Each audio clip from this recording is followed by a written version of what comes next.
مغربی متون ہیں ان کی تشریحات میں ان پہلوؤں کو سامنے رکھا گیا، اور جب تک آپ ان تعصبات کو نہیں نکالیں گے تو کسی بھی چیز کے جو معنی ہیں وہ حقیقی نہیں ہوں گے۔ اس طرح ڈیریڈا معنی کے تمام تصورات کو رد کرتا ہے۔ جو مضمون کی اہمیت ہے ہمارے ہاں، جس کی بنیاد پر ہم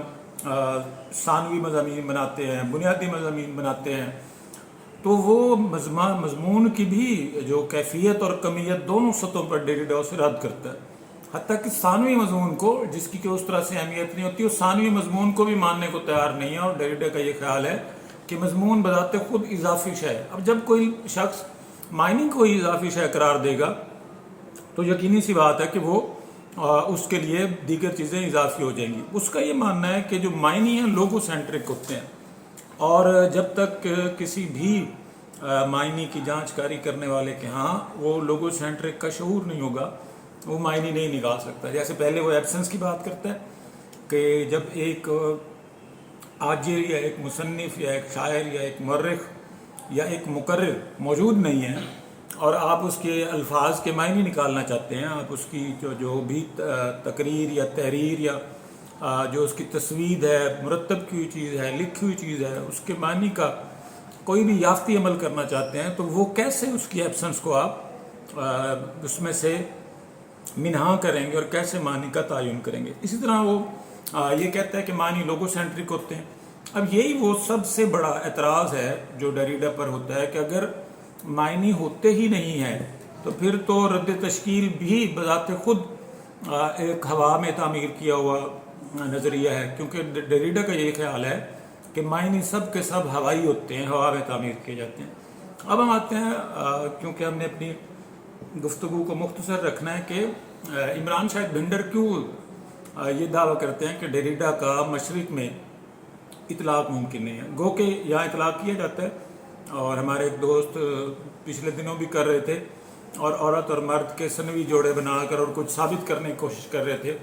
اور اس دوران وہ نہیں سوچ رہے تھے کہ عورت اور مرد کی جو ہمارے ہاں طے شدہ جو معنی ہیں، ثقافتی معنی ہیں، ان کی بنیاد میں بھی مابعد الطبیعات اور ان کی بنیاد میں بھی روحانیت کے خاص جو فکری دھارے ہیں وہ موجود ہیں۔ تو بھنڈر صاحب کا یہ کہنا ہے کہ ڈیریڈا کو جتنا اردو میں ترجمہ کیا گیا ہے، خواہ ہندوستان میں یا پاکستان میں، ظاہر ان کی مراد گوپی چند نارنگ ہے، ان کی مراد ڈاکٹر ناصر عباس نیر ہیں، ان کی مراد ضمیر علی بدایونی ہے، کہ یہ سب کے سب اگر میں اپنے لفظوں میں کہوں تو یہ انٹلیکچول کرپشن ہے، جہاں جو دانشورانہ بے ایمانی ہے یا منافقت ہے اس کا اظہار ہے، کیونکہ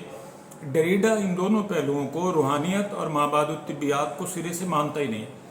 اور ڈیریڈا کی جتنی بھی تشریحات ہمارے ہاں کی جاتی ہیں اردو میں،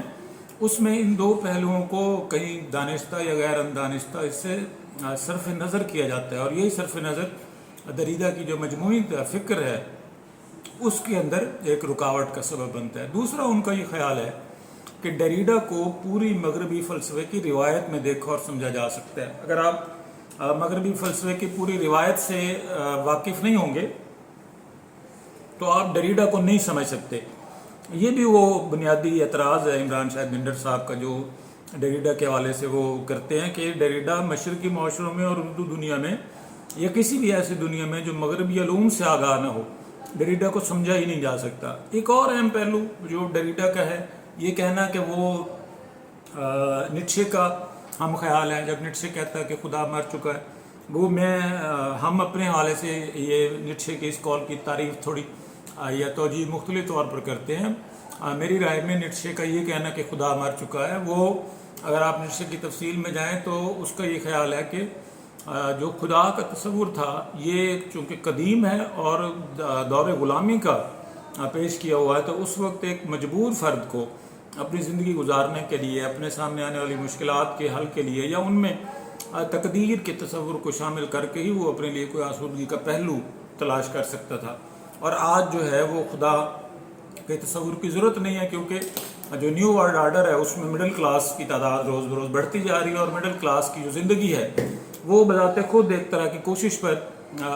تعمیر ہے، ایک طرح کی مسلسل جہد پر تعمیر ہے۔ تو نیٹشے یہ کہتا ہے کہ خدا مر چکا ہے، تو اس سے یہ مراد نہیں ہے کہ نیٹشے کوئی لادین ہے، اس پر زیادہ تفصیلی رائے کوئی فلسفی کر سکتا ہے، لیکن یہ واضح بات ہے کہ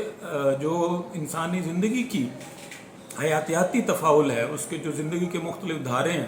ان میں خدا کا عمل دخل بڑا محدود ہو گیا۔ اسی چیز کو آگے بڑھاتے ہوئے ڈیریڈا رد تشکیل میں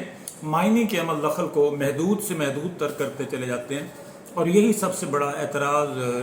ڈیریڈا کی لا تشکیلیت پر ہے کہ جب معنی متشکل ہو ہی نہیں سکتے تو پھر خود جو لا معنی ہے یا جو معنی کی غیر موجودگی کے بعد اس کا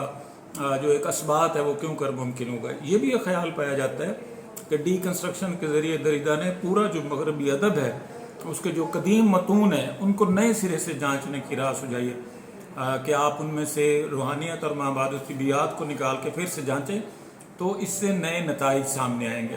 یہ کافی طویل بحث ہو سکتی ہے، لیکن وقت کی کمی اور سامعین کر بارے گزاں نہ بنانے کے لیے ہم مختصر سی بات کر رہے ہیں۔ کوئی بھی سوال ہوگا تو ہم آپ سے مکالمے رہیں گے۔ اللہ حافظ۔